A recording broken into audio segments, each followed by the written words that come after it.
राधे दोस्तों, कैसे हैं आप सभी। आशा करती हूँ आप सभी बहुत अच्छे हैं और अपना ख्याल रख रहे हैं। राधा रानी अपनी कृपा आप सब पर बनाए रखे। दोस्तों, आज हम बात करने वाले हैं गंगा दशहरा की।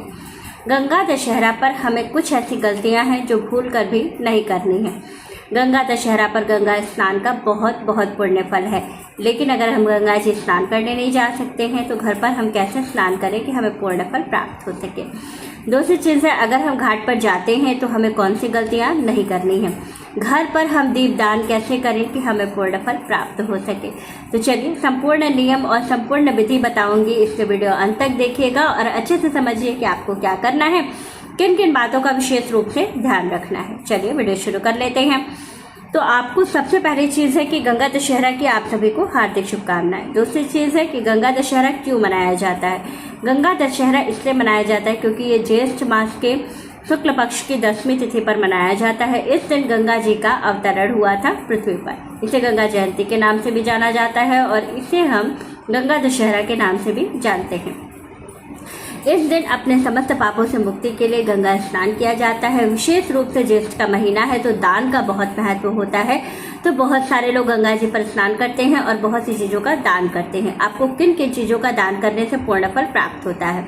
तो देखिए, ज्येष्ठ के महीने में विशेष रूप से जल दान का बहुत महत्व होता है। अगर आप जो है किसी को जल दान करते हैं तो बहुत बहुत पुण्य फल की प्राप्ति होती है। दूसरी चीज़ है कि गंगा स्नान के बाद आपको जल से भरा हुआ पात्र दान करना चाहिए। सत्तू का दान आप कर सकते हैं, पानी वाले फलों का दान किया जा सकता है, साथ ही पंखे का दान किया जाता है और बहुत सी ऐसी छोटी छोटी चीज़ें हैं जो सीजनल चीज़ें, आम का दान आप कर सकते हैं। तो जो सीजनल चीज़ें होती हैं इनका दान बहुत बहुत महत्वपूर्ण होता है। तो इन चीज़ों का दान आप ज़रूर करें। दूसरी चीज़ है, किसी ज़रूरतमंद व्यक्ति को अगर आप जो है पंखे का दान और विशेष रूप से जल से भरा हुआ पात्र, मिट्टी के बर्तन में पानी भर करके अगर दान करते हैं तो कहा जाता है हमारी 7 पुस्तों के जो पितृ दोष होता है वो समाप्त हो जाता है। तो आप ये ज़रूर करें, गंगा दशहरा के दिन एक पात्र में जल भर करके ज़रूर दान करें।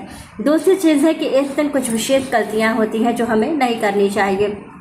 तो कौन कौन सी वो गलतियां होती हैं। बहुत सारे लोग गंगा स्नान के बाद क्या करते हैं, वहीं पर वस्त्र को धुलने लगते हैं। तो आपको वस्त्र नहीं धुलने हैं, इस बात का आप ज़रूर ध्यान रखिएगा। दूसरी चीज़ है कि जब गंगा जी स्नान करने जाया जाता है तो वहाँ पर वस्त्र अपने, जो हम स्नान करने के बाद जो वस्त्र होते हैं, बहुत सारे लोग वहाँ पर अपने वस्त्र छोड़ देते हैं। तो आपको गंगा स्नान के बाद अपने वस्त्र वहाँ पर छोड़ करके नहीं आना है। दूसरी चीज़ है कि बहुत से लोग नहाने के बाद जो वस्त्र आप पहन करके स्नान करते हैं, कपड़े गीले हो जाते हैं तो वही गंगा जी के जल में ही अपने वस्त्र को गाड़ने लगते हैं। तो आपको वहाँ पर अपने वस्त्र को निचोड़ना नहीं है, थोड़ी दूर जा कर के निचोड़िएगा ताकि उस वस्त्र का जल जो है वो गंगा जी में नहीं जाए।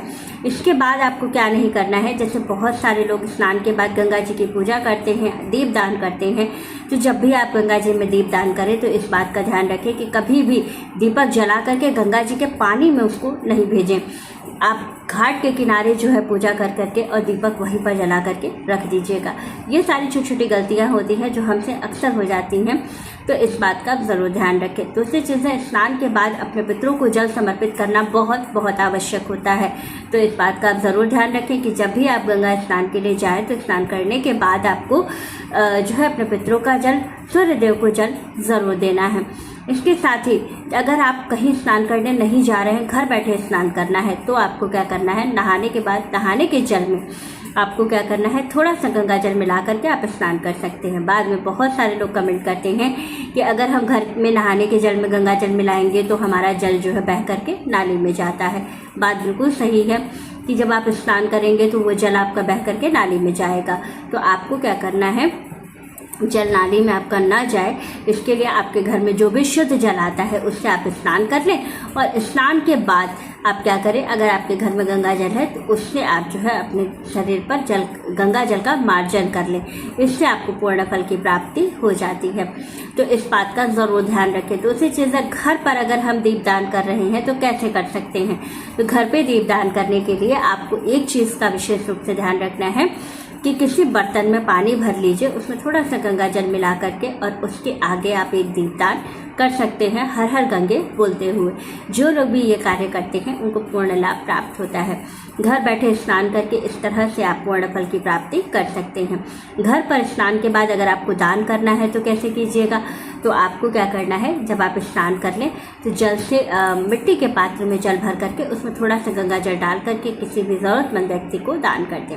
अगर ऐसा नहीं कर सकते हैं तो जहाँ कहीं भी प्याऊ लगा हुआ हो, जैसे अब गर्मियों में इस समय जो ज्येष्ठ का महीना है तो बहुत सारे लोग जगह जगह पर प्याऊ लगवाते हैं, तो जहाँ कहीं पर भी प्याऊ लगा हो वहाँ पर आप क्या करिएगा कि थोड़ा सा पानी अपने घर से ले जा करके उसी मटके में आप डाल दीजिए, तो भी आपको पूर्ण फल की प्राप्ति हो जाएगी। दूसरी चीज़ है कि आप ज़्यादा नहीं कर सकते हैं तो 6 पानी की बोतल खरीद लीजिएगा और किसी भी क्रॉसिंग के साइड पर चले जाइएगा। वहाँ बहुत सारे लोग होते हैं जो ज़रूरतमंद होते हैं, उनको एक एक पानी की बोतल आप दे सकते हैं। इस तरह से भी आपका जलदान हो जाएगा।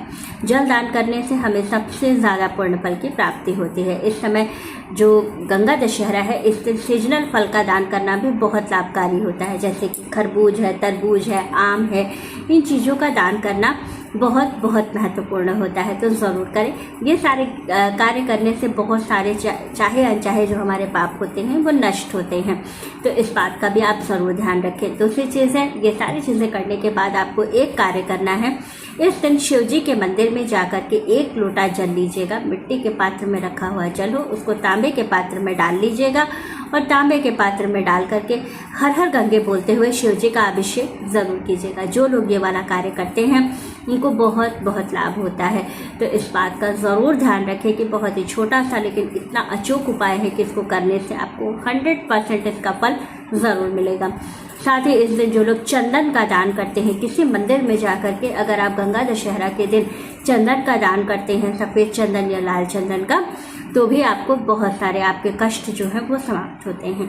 तो इन सभी बातों का ज़रूर ध्यान रखें और इन सब छोटे छोटे उपायों को ज़रूर करें। इसमें करने से आपके कहा जाता है कि बहुत सारे पाप, बहुत सारे दोष हमारे जो है वो समाप्त हो जाते हैं, क्योंकि इस बार पुरुषोत्तम महीना है, तो ये सारे उपाय बहुत बहुत इफेक्टिव होने वाले हैं, इसलिए ज़रूर कीजिएगा। तो वीडियो अच्छी लगे, जानकारी अच्छी लगे तो वीडियो को लाइक, शेयर और सब्सक्राइब ज़रूर कीजिए। राधे राधे।